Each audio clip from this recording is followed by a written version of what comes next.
All right, YouTubers, today we're making, we're going a little Asian with the vegan stuff. We're doing Chinese Bao Buns. We'll bring the dough out for that in a minute because it is finishing off its proofing and rising. The recipe in the description box calls for using jackfruit. I bought this stuff, I think it's Australian, and it's plant-based pork. And haven't tried it yet, but this is what we're going to use. So let's see how it all goes.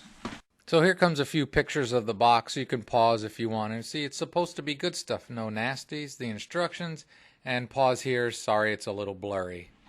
All right, YouTubers, this is a bowl. And we're going to take this wonderful plant-based pork. Well, I can't call it wonderful because I've never used this before. We're going to open it. This is what the bag of it looks like. I'm going to open it with scissors so I don't pour it everywhere. This was already measured out. It's supposed to be 240 milliliters of water because this is Australian, which is basically a cup. And pour that in.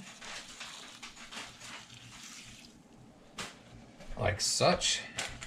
Then it calls for oil. We're going to use the avocado kind, and luckily I'm one of those people that despises avocados, but avocado oil does not taste like avocados. Otherwise I would be using something else. Okay, and then the cap does not need to go in there. I'm going to get a fork out and I am going to mix this. It says to mix it thoroughly. Smells a little different. This package has no salt added. So once I get the first little mix in, I'm going to add some salt to it. Because that's one of their pro tips.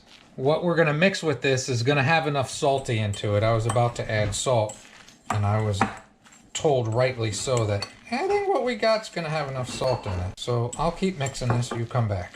Okay, so I've mixed it all up thoroughly like it said, and then they say to let it rest. So I'm gonna let it rest, because I can read. Cooking, a lot of times, reading's a big part of cooking.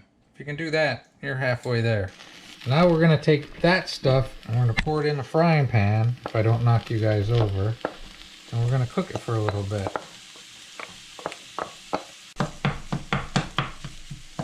And again, products like this, a lot of times you're trying to get to the texture, and anything you cook any way, whether it's vegan or real, you're adding flavors to a lot of things. So this is going to have a nice little marinade or glaze or whatever the heck you want to call it to import a lot of the flavors, because as we did a small taste test of this, this on its own doesn't have a lot of flavor to it. It's pretty benign. This is the sauce. Now the sauce is going to go in. I've said it before, but want to say it again. If you're vegan, you already know this. It seems like a lot more work, but it's really not, because if you make this meal with real meat, the process is pretty much the same. And I'll just keep mixing this up and trying to get it evenly coated. And then we'll move on to the next step. That is the dough. I don't know how well you can see it. It has risen. It looks very pretty. This stuff is going to get stuffed inside of that stuff, like little pockets, basically. Then, as I look around the kitchen where you can't see, it looks as if we are going to steam this stuff. We waited for the salt because the stuff we put in to give the flavor to it seemed to have salt in it. We have determined it absolutely could use some extra salt. About a half a teaspoon of salt. As always, the real recipe is in the description block. Mix it all in. Now, God, that bread smells sweet. The bread. Is that what I'm smelling? Oh, the dough? Something. It's this stuff. What is there? Cinnamon or something? There's Chinese 5-spice in it. Chinese 5-spice. Yeah. I knew I smelled something that's sweet. That smells nice. Okay. I need to cut it into 8. And now comes, again, even if it wasn't vegan, it would still be tricky. This is the tricky part of making the dough into pockets that are going to hold the meat mixture. Pretty standard how you do it with vegan or how you do it with real meat. Those are not my hands because I'm not qualified for this portion. Keep enjoying. Like I said, I will admit the tricky part here is not something that's really in my wheelhouse, but maybe in time I can learn. Let it rest for 10 minutes before I roll them out. This dough really is nice. It's soft and airy and everything. And if you know how to do pastry chef kind of stuff, if you know how to work with dough, you can do this easy. And then you just start this little intricate, takes a little practice. Again, above my pay grade, I can't really do this stuff yet. But if you got somebody with talent, they sure can make it look good, don't you think? Using hoisin sauce. Now, I could have just shown you one being made, but where's the fun in that? And again, showing you the learning process on how to do it, and that it's tricky but doable, especially again by somebody who's good at doing tricky but doable, and they look beautiful. These are going to be the fried ones. So what we decided to do was some of them are going to get just steamed, and then some of them are also going to get fried to give a little bit of difference on texture to see how they taste. This is nice dough. You really can see how nice and pliable the dough is. A very good job was done, again, not by me. But I wanted to show you more than one to show you, to not give you one of those, look how easy it is, I only showed you one. It's tricky. Going very well. I think you'll have to use the last two. I'm struggling with this a little bit. I totally disagree. I think she's doing an awesome job. I'm going to flatten because I'm going to fry these. See, a whole bunch of them were made and you're getting to watch, so you know the reality of it. This. I'm not saying I'd want to do this all day long, but Yes, you would. this is fun. I might. And I'm sure, like, the more you do it, the better you get. I've never done it before, so I don't know, a little awkward.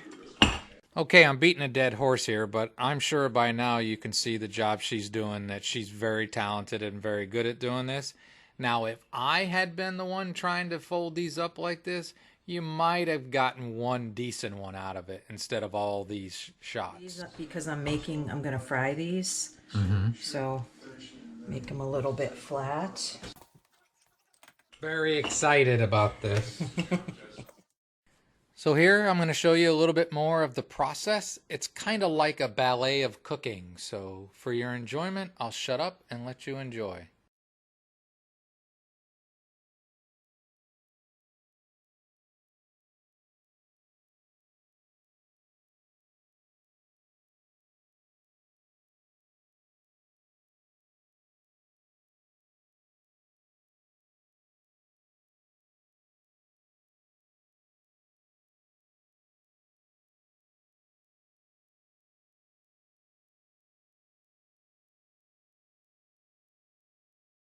So the people that are really good at this, if you watch videos of them, they hold it in their palm like I tried to do. And I just don't, I'm not adept. So Yeah, because you've done this exactly no times before. yeah, this is my 8th time making one Ever. of these. And look at, this isn't the best one I've made. It isn't? It is the best one I've made. They all look beautiful to me. Well, they're all right. So there. So that's going to be the fried ones. You're going to fry 4 of them, right? Yep, I'm going to fry 4 and steam 4. So if you got a bit of skill, she showed you can do it too. The other ones are in a steamer. We'll show you that in a second.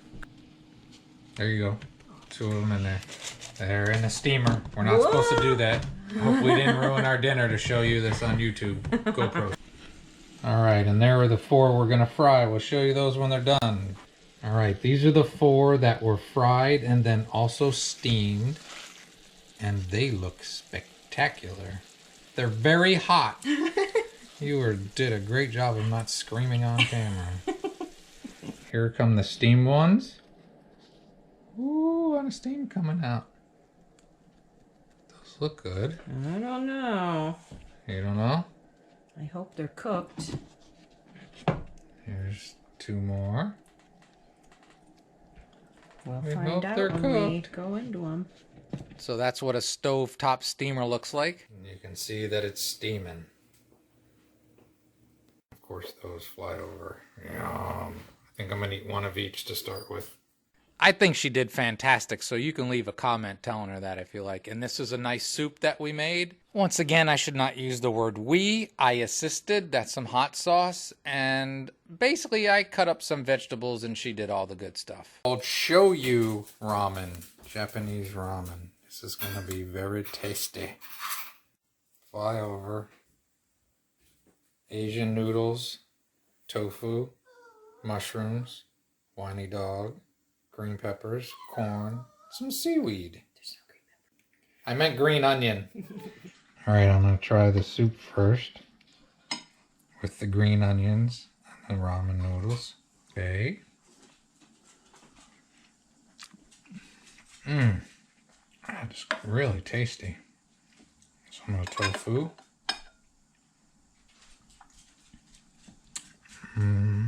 Seaweed. See? That is good. Shrooms. Oh, that seaweed, guys. I got into that. I got into that chili oil, and that's got a little kick to it. All right, I'm going to finish. Oh, that was really good, but the spice hit me. Get a fork, and I'm going to try this. See that? Ooh. Yeah. Yeah. Let's take a picture of that. Thing of beauty there. Okay, we'll take that. Drizzle some of the dipping sauce on it. Give it a taste. I don't know if you're going to get to, but I'm having a great and wonderful day. All right, we're coming back. And I'm taking another bite of the puffy one. And put some of the sauce on it. And both are very good. I think we both voted that we kind of prefer the one that we fried up a little bit. Okay, so my GoPro got full. I think we both decided we prefer the one we fried a little bit better. These are still good, very good. And the pork that we used for the filling, kind of meh, it's okay. It doesn't have much flavor, so it only gets the flavor that comes with it. So again, still an awesome meal. Awesome, awesome. The different flavoring helped it out a lot, as does the dipping sauce. But this is a great meal, and I hope you enjoyed. And again, have a great and wonderful day. This was a fantastic meal on a cold and icy day in Michigan's beautiful Upper Peninsula.